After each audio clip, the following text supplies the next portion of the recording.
assistir.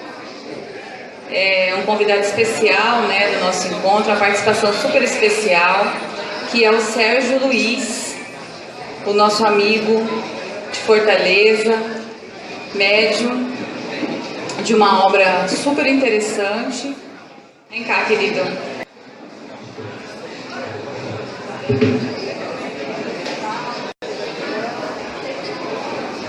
A gente esperou o Sérgio com muito carinho, com muita ansiedade, porque era um amigo que só de WhatsApp também, um amigo virtual. Então ele foi para nós, né, de Campo Grande, foi uma honra recebê-lo. E ele vai apresentar uma palestra referente ao livro psicografado, que nós estamos muito gratos de estar com essa proximidade. E a gente espera que vocês leiam essa obra também. Nós que já lemos estamos encantados, com tanto amor, com tanto afeto envolvido, que é a mensagem do Cristo. Sérgio, seja muito bem-vindo.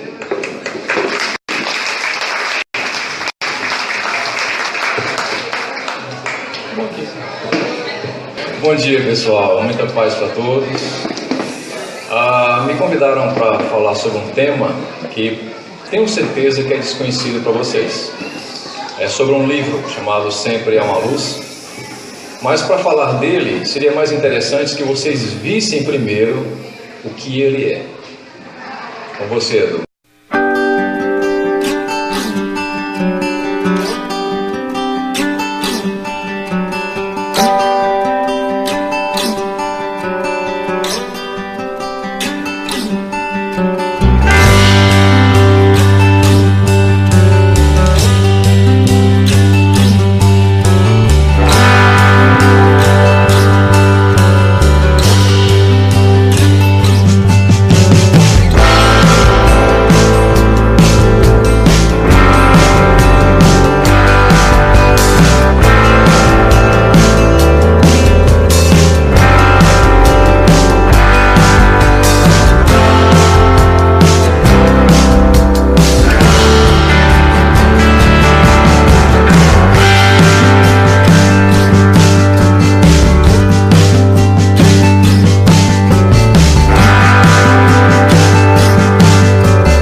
Esse é o trabalho. Agora, falar dele não é muito fácil, porque quando nós falamos de alguma coisa que é nossa, foi construída por nós, fica bem mais fácil. Mas quando nós falamos de uma coisa que não nos pertence, que não fomos nós que elaboramos, fica bem mais difícil. Até parece que é falar de algo meu. Quando eu vou fazer palestras por aí, as pessoas dizem: o livro do Sérgio Luiz. E eu sempre faço uma correção. Parem, o livro não é meu, eu fui apenas o teclado. Vocês vão entender por que teclado mais adiante. Mas para chegar nele, eu gostaria de fazer um pequeno relato, até para não me estender muito, de uma trajetória. Nós só podemos falar daquilo que nós conhecemos, das nossas experiências. E a minha experiência na mediunidade foi muito parecida com a de vocês. Em 83, sentado num banco de estudos, começamos a ler algumas obras. A primeira obra espírita que eu li foi o livro Motoqueiros no Além, de Euríclides Formiga, de vários espíritos. Para mim aquilo foi impactante, porque na época eu era motociclista. Então aquilo já me tocou de cara. Puxa vida, motoqueiros desencarnados revelando suas experiências. Impacto à primeira vista, adorei o livro, comecei a estudar avidamente, porque também naquele livro eu percebi que havia relatos comprovados de pessoas que haviam desencarnados e chancelados pelos parentes que estavam vivos, ou seja, ainda no mundo material. Então aquilo me motivou cada vez mais a buscar, a pesquisar, a estudar. Sentado no banco lá de estudo, eis que me chega a primeira obra de um camarada que tinha uma foto, digamos assim, antológica, tirada naqueles lambe-lambes para quem tira uma identidade. Então eu olhei aquele camarada, algo senti naquele momento, porque era também um relato de alguém chancelado pelos parentes que estavam vivos. O mundo que eu encontrei Luiz Sérgio Carvalho. Quem não conhece aqui Luiz Sérgio Carvalho? Muitos me confundem até, me chamam de Luiz Sérgio, mas meu nome é Sérgio Luiz ao contrário. Talvez por essa razão eu nunca tive possibilidade de intermediar nenhuma comunicação do nosso amigo LS. Mas deixa para lá.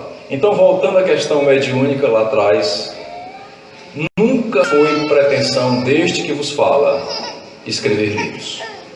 No mais, recebi o quê? Psicografias, espaços de espíritos sofredores, de espíritos que se diziam vingativos e obsessores, de espíritos que não sabiam onde estavam, por que estavam ali, ignoravam até mesmo a própria morte do corpo físico.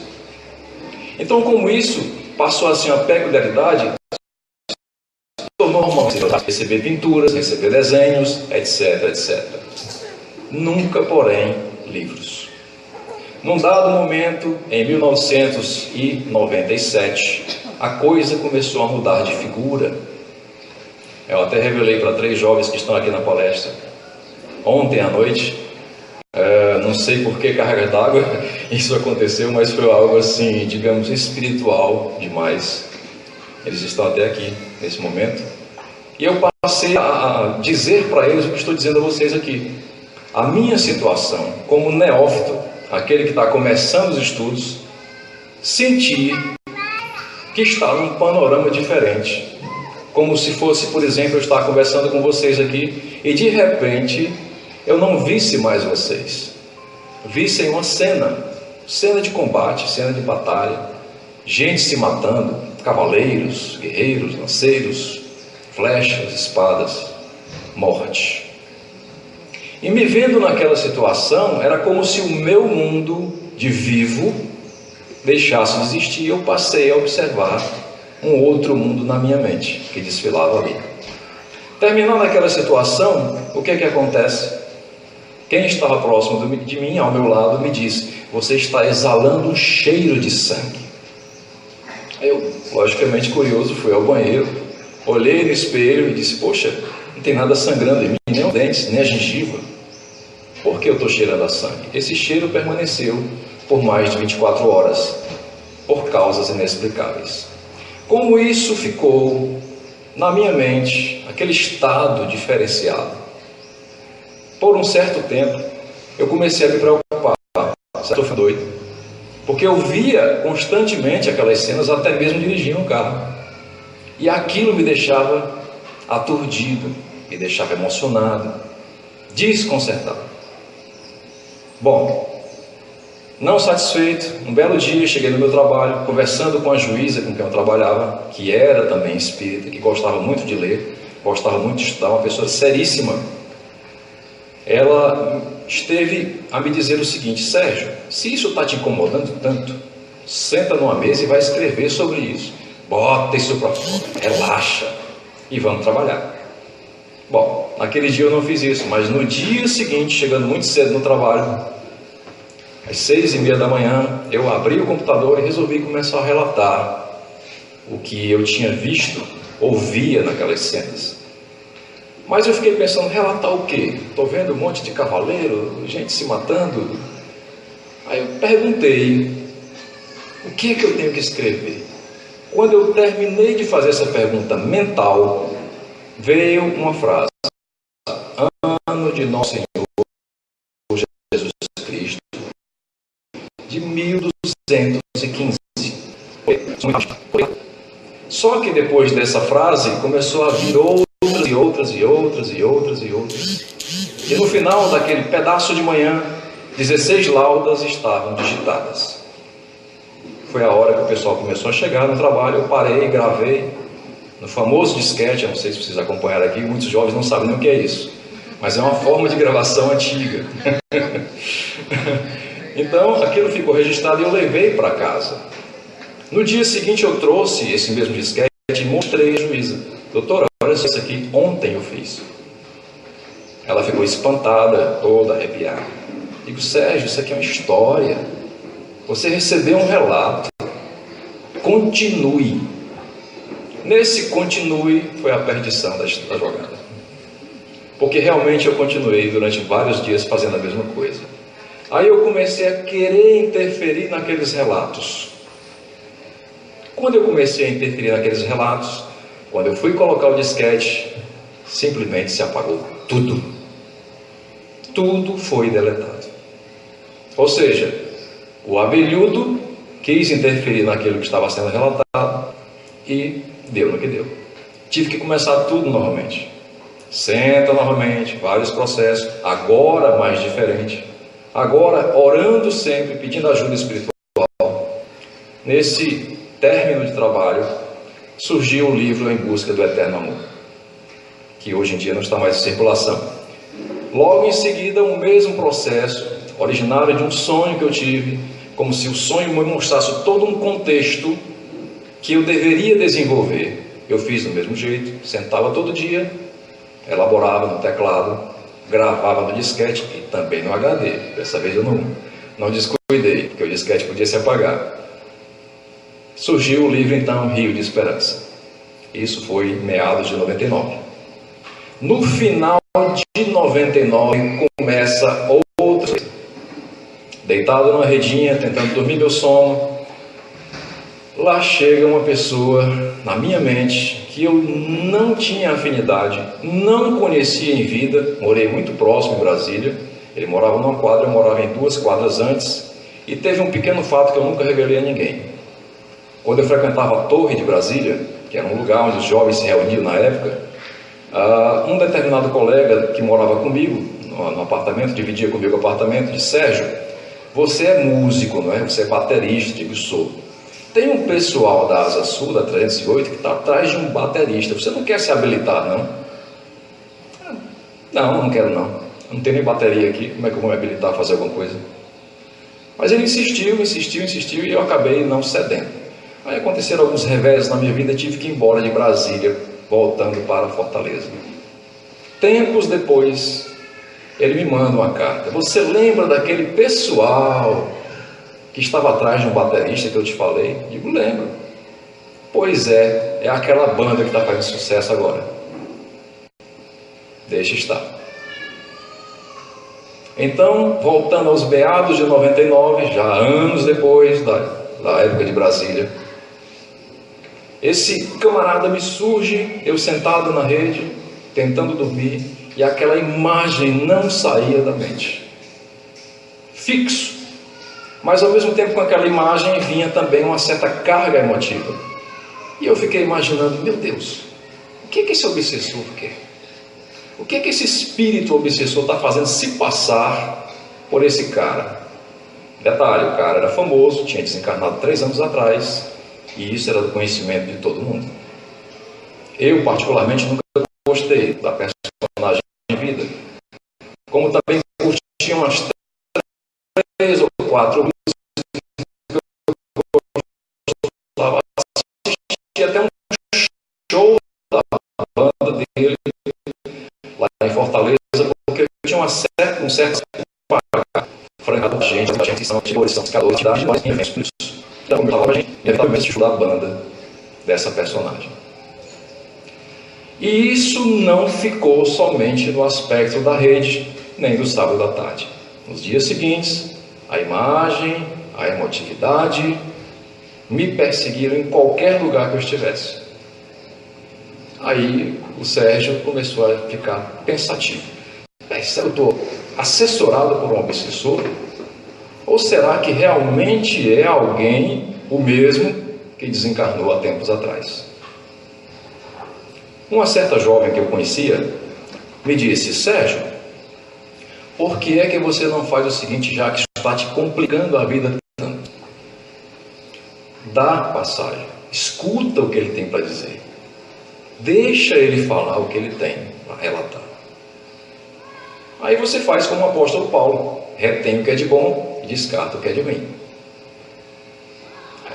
Tudo bem, até aí muito sensato. Mas ela reiterou uma frase: se lembre que o céu e o inferno e muitas obras da codificação espírita foram moldadas nesse formato.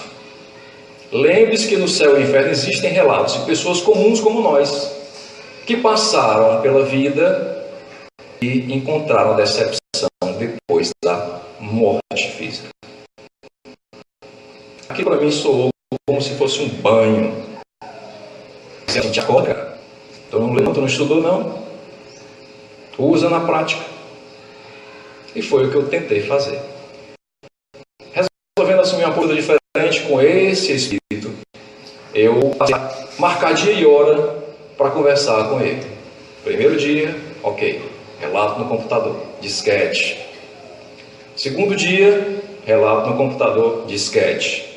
Essas duas também o disquete apagou. Mas na terceira vez que eu marquei, já propenso realmente a fazer ou não fazer, porque essa é uma opção de um médium, o médium pode muito bem aceder, como também pode não aceder. É uma opção que nós temos, um direito que nós temos de optar. Eu resolvi ouvi-lo. Você realmente é fulano de tal? Aí, o que é que você sente? Aí disse, bom, eu não sinto nada. Eu acho que você pode ser um obsessor. Fui bem franco, bem claro, e tudo aquilo que eu falava, e ele também falava mentalmente, eu registrava. Até hoje tem essas perguntas e respostas gravadas sem disquete.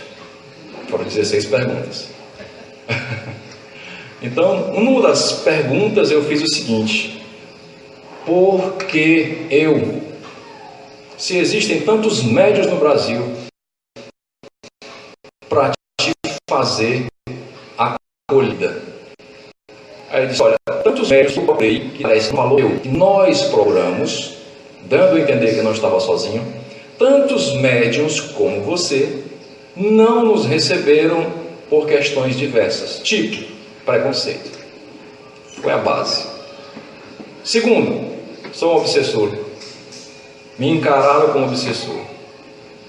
Terceiro, me encararam como espírito trevoso, pelo que eu fui em vida, e não me deram acesso. Percebem isso? A dificuldade que ele teve percorrer outros lugares e a outros médiuns famosos, mas nenhum deles deu acesso. Aí eu pergunto mais uma vez, por que eu? E a resposta foi, você entende que pode ser por você? Aí caiu a minha ficha. E eu disse então, entendo e aceito o desafio. Mas lhe advirto logo, está escrito lá no texto, se eu perceber que você é alguém que está querendo me fazer perder tempo, tudo que você me relatar eu vou descartar que nem os disquetes anteriores. Proposta aceita, trato feito. Vamos trabalhar. Durante vários dias posteriores, sentado em casa, depois de minhas preces habituais, leitura de evangelho, pedido de ajuda dos bons espíritos, eis que surgiram várias mensagens, vários relatos. Assim meio desconcertadas a princípio, mas esses relatos foram bastante concisos, muito objetivos e instigadores para perceber que aquilo ali poderia se configurar num livro. Então observem que não havia uma pretensão inicial de transformar isso num livro. A pretensão surgiu depois, mas depois de um fato muito importante. No dia 6 de abril do ano de 2000, sentado em casa às 6h30 da manhã no computador, surge aquela sensação gostosa, aquele bafejo, aquela coisa acolhedora, aquela energia boa, e me cumprimenta e disse, vamos escrever? Eu não pestanejei, simplesmente deixei a coisa fluir. E no final se assina Luiz Sérgio de Carvalho. Ou seja, terminada aquela construção das mensagens, no final delas me surge Luiz Sérgio de Carvalho. Ou seja, aquele que eu estudava nos bancos de mediunidade, cujos livros serviam para meu engrandecimento, estava ali ao meu lado, assinando, subscrevendo o que seria o prefácio deste trabalho. E assim peguei as mensagens e mandei para a editora, que imediatamente, por questão sensacionalista, lhe sou bem franco de dizer, vamos publicar. E publicou, sem nenhuma revisão, sem nenhum acerto, cru. As mensagens foram cruas e nuas. Mas isso não impediu do livro se propagar. Primeira edição, segunda edição, terceira edição. Aí a editora fecha. Eu pensei, pronto, acabou a tarefa, não tem mais o que fazer. A vida deu um jeito de encerrar aquela trajetória, aquele estado de coisas. E eu pensei, deixa para lá, não vai acontecer mais nada. Só que aconteceu. A mesma pessoa que me possibilitou chegar a uma editora disse, Sérgio, estou aqui te abrindo uma porta para outras editoras fazerem o trabalho, darem continuidade. E assim aconteceu. Depois de um certo tempo, algumas negociações, eis que chegou às livrarias, Sempre uma Luz, 4ª edição. Detalhe muito importante que já me perguntaram várias vezes por aí. Como é que você sabia se tratar do espírito tão famoso em vida? Aí disse, olha, a resposta será sempre a mesma.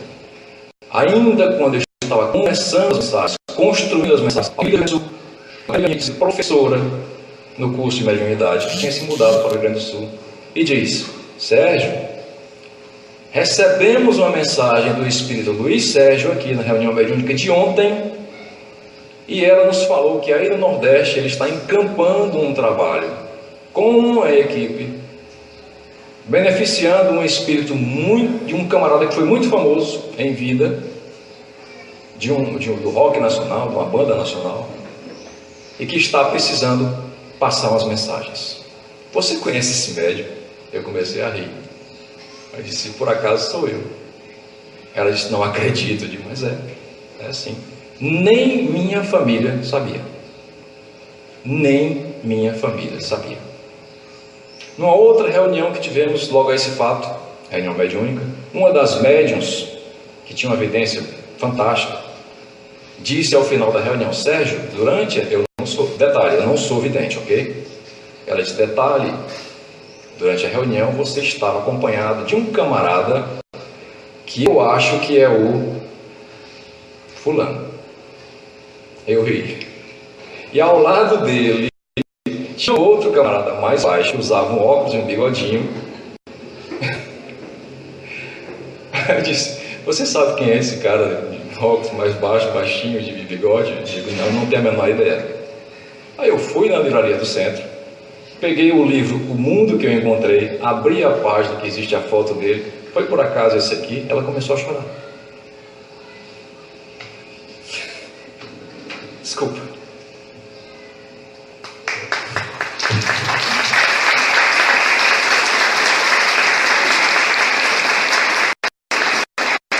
Ela disse, é esse cara aqui mesmo.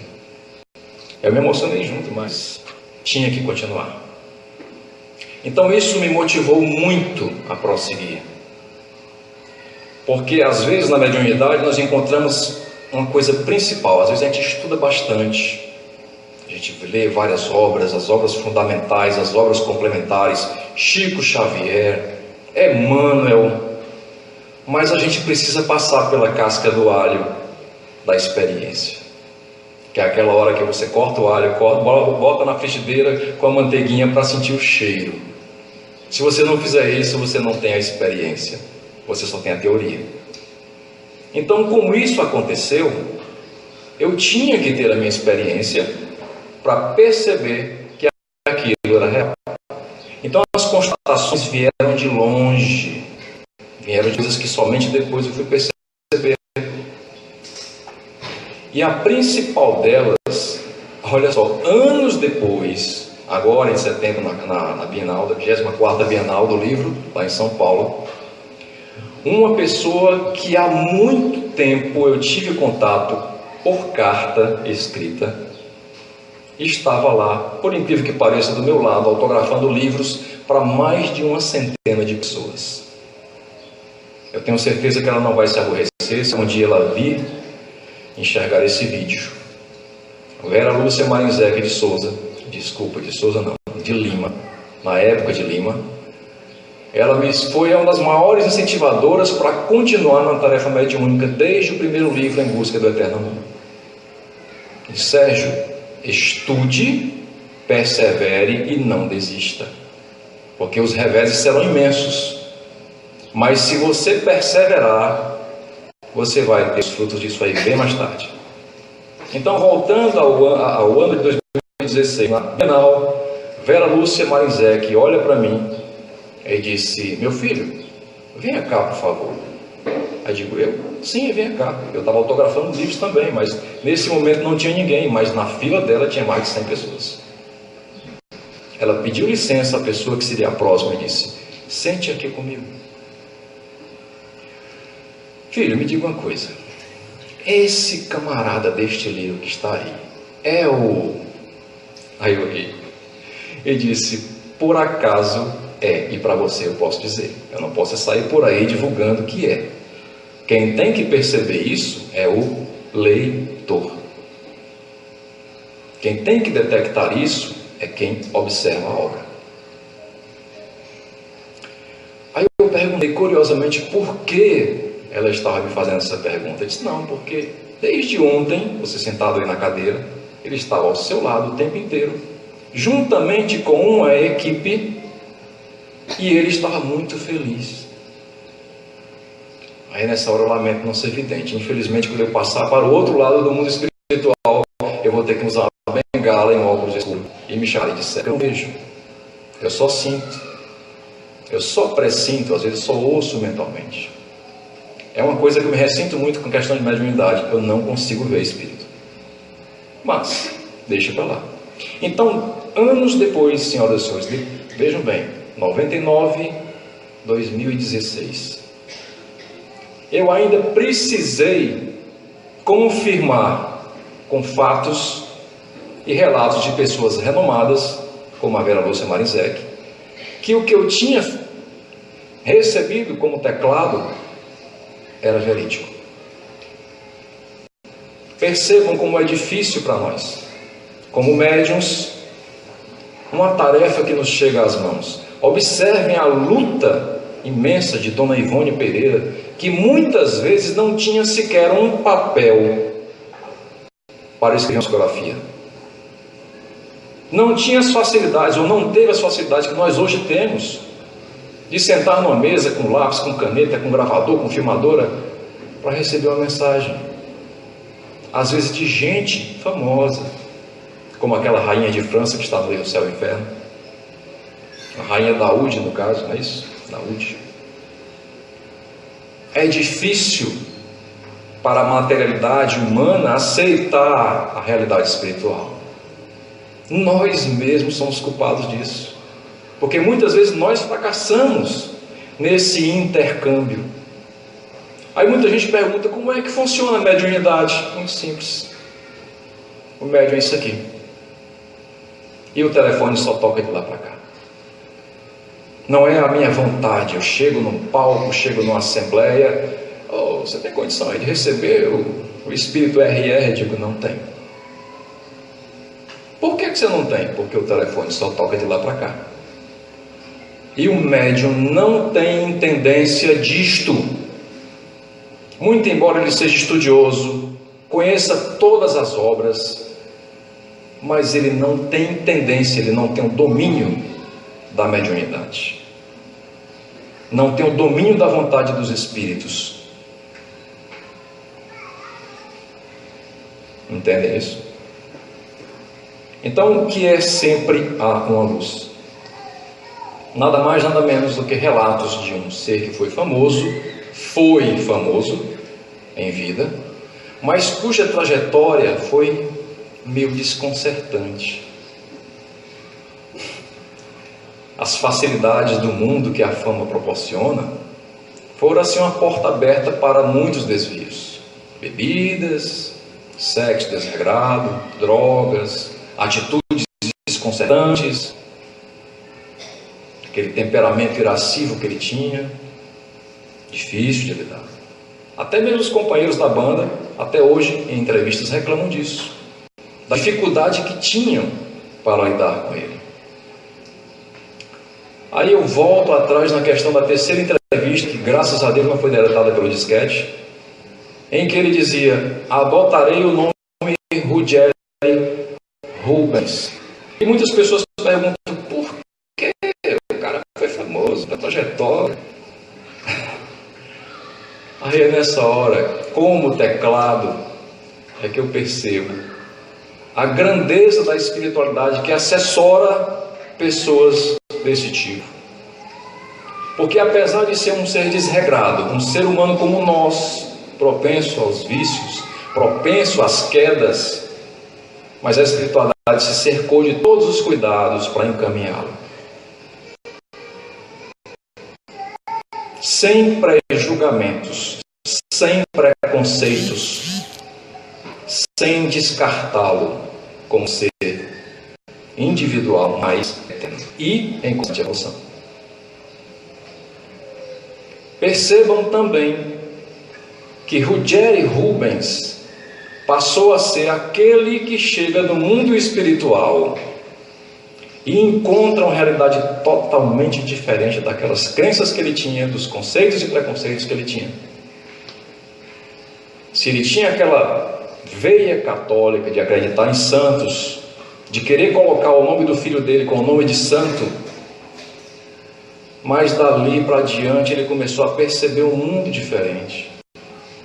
Era um mundo estranho, onde tudo aquilo que você faz parece que está um livro aberto. Todo pensamento que você tem é como se fosse uma tela de TV. Todo mundo percebe. Todo sentimento que você exala tem materialidade. É o mundo que nos aguarda a todos nós indiferentemente.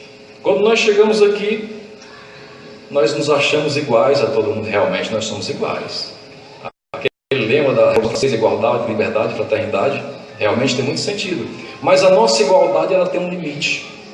Porque eu não sou igual a vocês. Vocês não são igual a mim.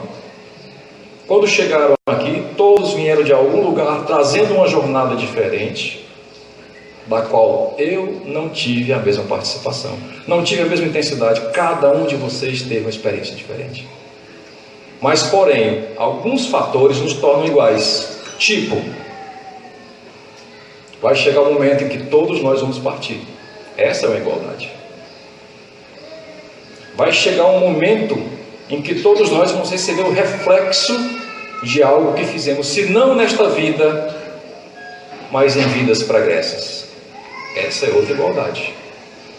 Todos nós temos oportunidades de crescer, oportunidades de aprender e evoluir.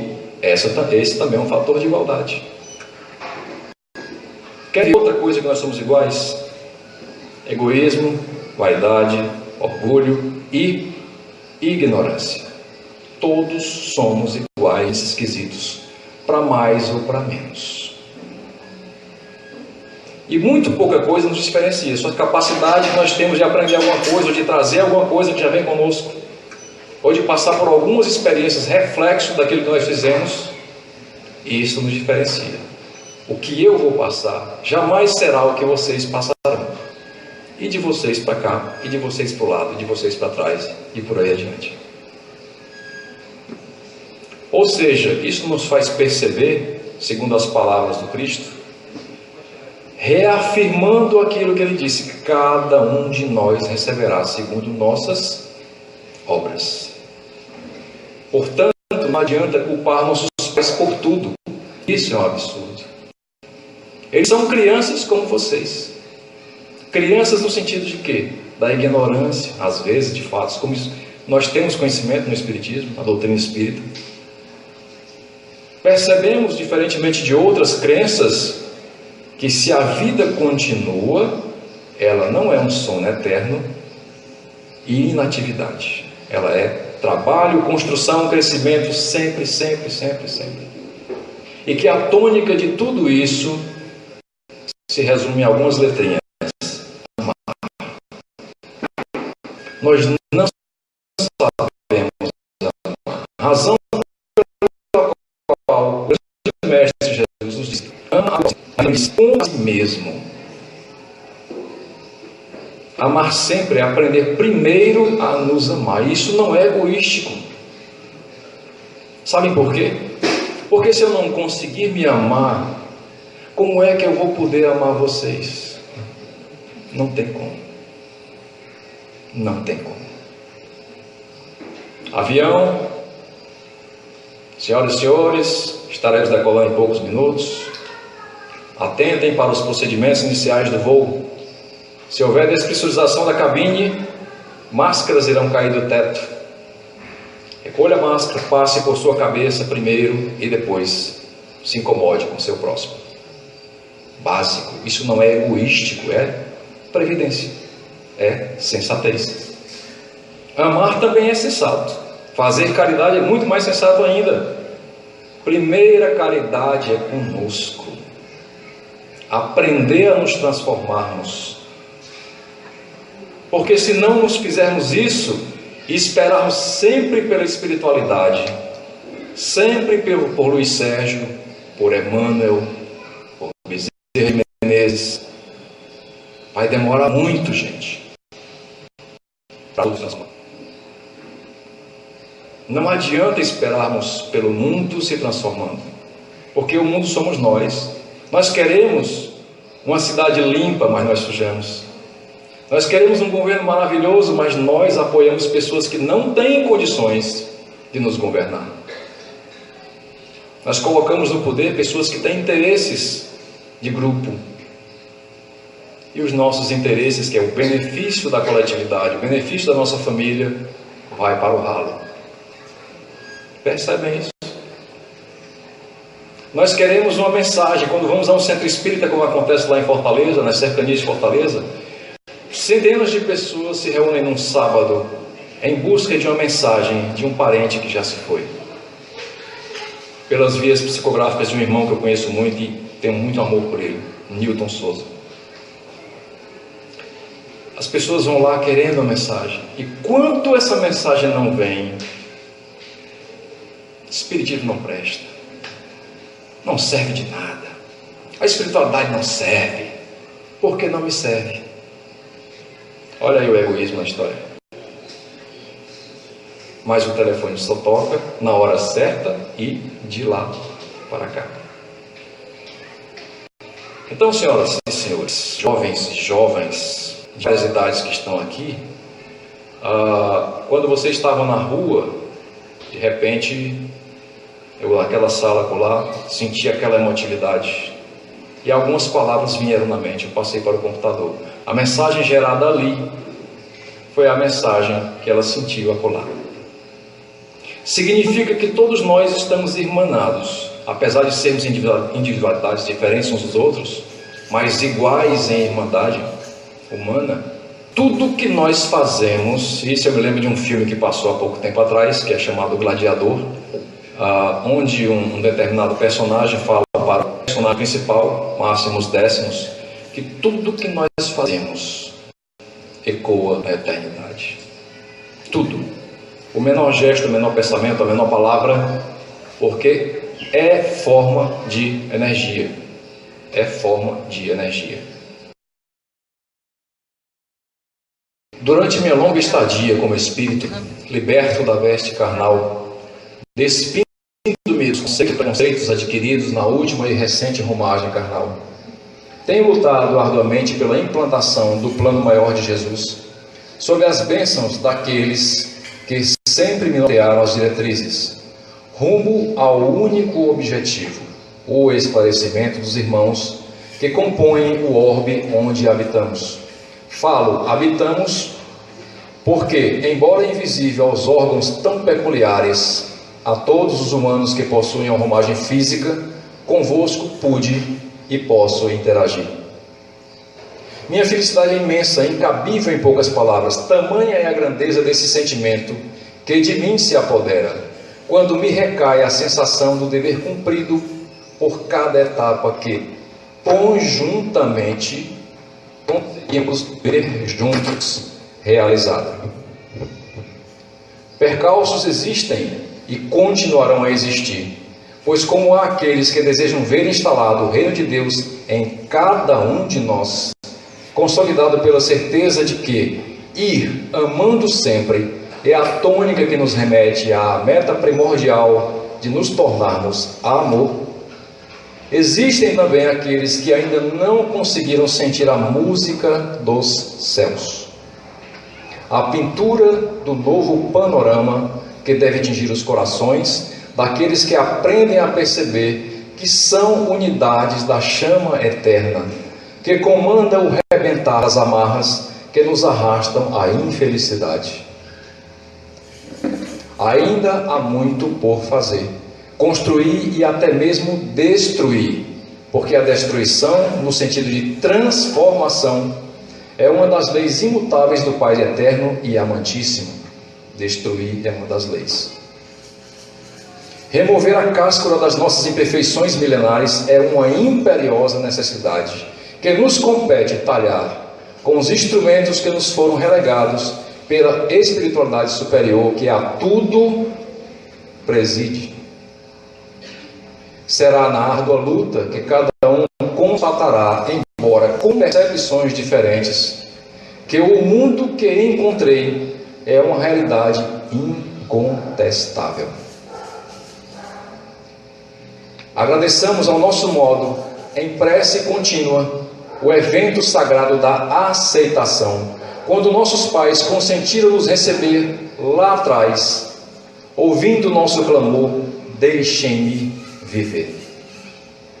Elevados por esse amor e misericórdia divina, unamos nossos corações no ideal de construção do verdadeiro templo de Deus, que é o nosso íntimo, palmo a palmo, degrau a degrau, segundo a segundo, na atual oportunidade que nos é reservada, porque adiante não existirá nenhum segundo igual a este. Com certeza não haverá idêntico céu com a textura que nos acoberta, os pássaros que vagueiam livres pela atmosfera, dando-nos a sensação de uma área celestial dantes preparada. Não teremos mais esse clima ameno que bafeja nossos corpos, o calor humano daqueles que anseiam o crescimento, a imensa escala evolutiva, e que possivelmente não reencontraremos mais as mesmas condições. Pode ser que em outras talvez, mas não nessas. É um instante único, inigualável. Ainda bem que, se não mais podemos, temos todo o tempo do mundo para observar e perceber que, como espíritos imortais que somos, há muito por fazer, por nós, pelo próximo, pelo mundo que há de acolher mansos e pacíficos. Agradeçamos, na certeza da esperança por uma vida nova, do amigo Luiz Sérgio de Carvalho e equipe.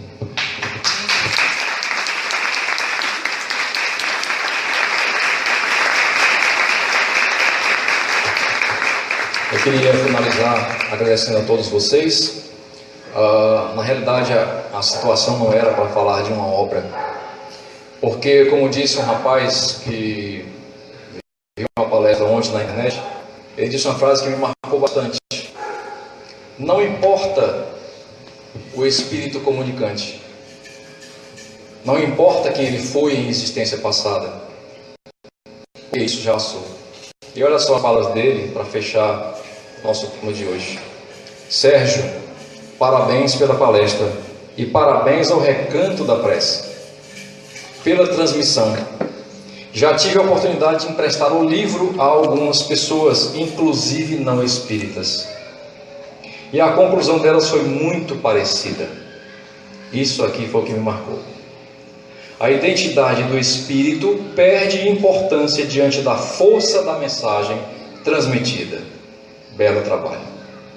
E assim, dessa mesma forma, gente, eu agradeço a vocês pela oportunidade, agradeço a Carlinha, ao Eduardo e toda essa gente que eu vi aqui trabalhando arduamente, tenazmente, para esse evento acontecer, e tenho certeza que não será o último.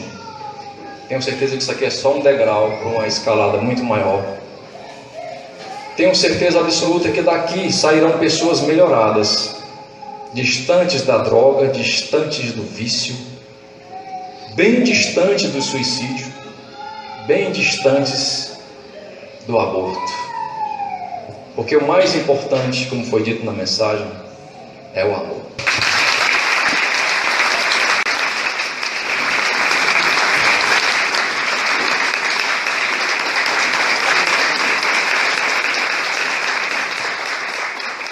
Obrigada, Sérgio, Luiz. Muito obrigada. A gente vai digerir, né? Tanto amor que a gente está recebendo nesse evento. Muito carinho pela espiritualidade. Estou profundamente emocionada.